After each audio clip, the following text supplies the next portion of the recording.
for us as Miami fans, we get to be excited about right now. And the number one offensive tackle in the country chose to come to the University of Miami.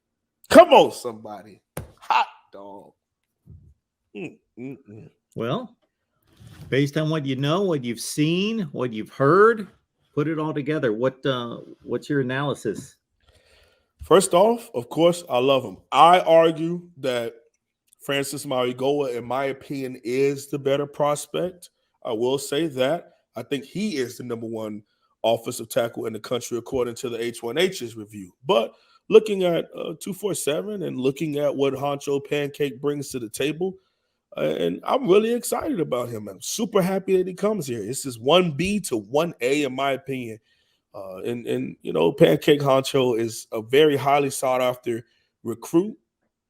If this was 5-7, almost under almost any other coach, he wouldn't even have thought about picking Miami. And let's just be honest about that, because that's where you find the truth. It's in the honesty, in the honest viewpoint of this program and of this logo.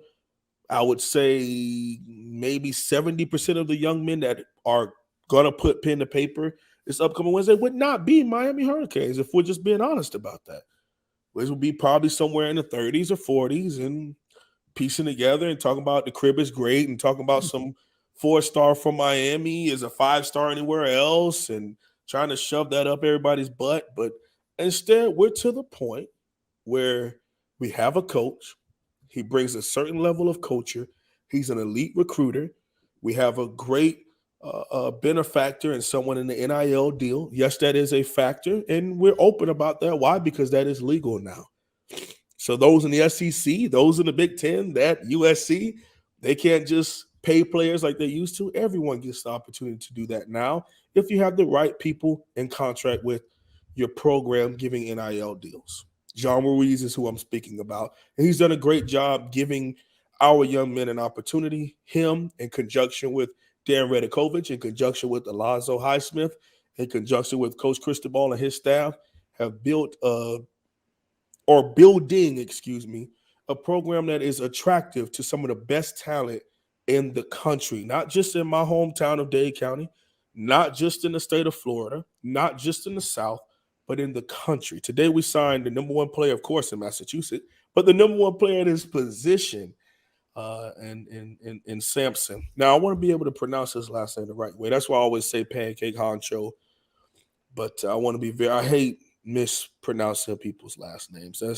So out of respect, until I'm able to get the proper pronunciation and enunciation of his name, I'm just gonna say Samson, or I will say Pancake. I'm referring to the number one offensive tackle, just for clarification.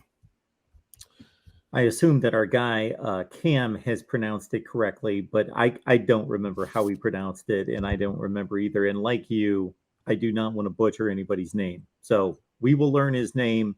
He will make us learn his name, most likely, with his play on the field.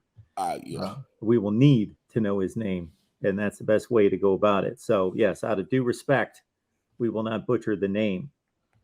Right. I'm about to pull up a YouTube video here in a second. I'm going to keep talking, but I'm going to pull up a video, and I'll get the pronunciation because I want to make sure I do it right, because I forget that was a young man that I was on with you a couple years back, and I kept saying the wrong pronunciation. And every time I listened to it, it was a great video. It was a big-time recruit, and I kept saying it wrong. No, I don't know if he was a big-time recruit. I think it was the transfer, Quincy Roche. Okay. And I kept saying Quincy Roach over and over and over, Roche over and over. And just listening back to it, I felt so horrible. Like, oh, it's like cringy, you know. So, but again, I'll just stick to saying Samson out of respect. Anyway, the kind of player that we signed.